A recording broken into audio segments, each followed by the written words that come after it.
Once the diagnosis is confirmed, we move to treatment. But before we even think about anesthesia, we have to talk about stabilization. You cannot perform successful surgery on a patient in shock. We need to aggressively rehydrate with IV fluids, correct those electrolyte imbalances, and get pain management, usually opioids, on board immediately. We also start antiemetics like meropitant or ondansetron to stop the fluid loss. Here is a critical do not do rule. Never give prokinetics, like metoclopramide, to an obstructed patient. If there is a blockage, giving a drug that forces the gut to contract is like pushing a car into a brick wall. You will cause a rupture.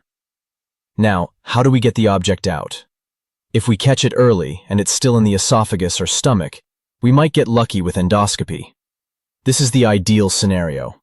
Grabbing the object with a scope means no incision and a very fast recovery.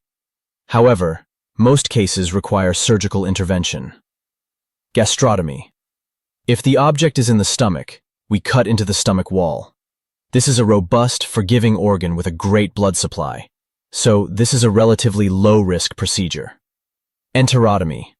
If the object has moved into the intestines, we perform an enterotomy. We make a longitudinal incision downstream from the obstruction, in healthy tissue, to extract the item. Resection and anastomosis, or R and A. This is the heavy lifting.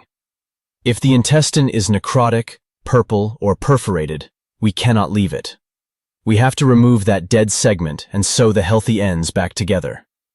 This carries a higher risk of dehiscence, or leaking, but is life-saving. Finally, a special rule for linear foreign bodies. Never pull the string.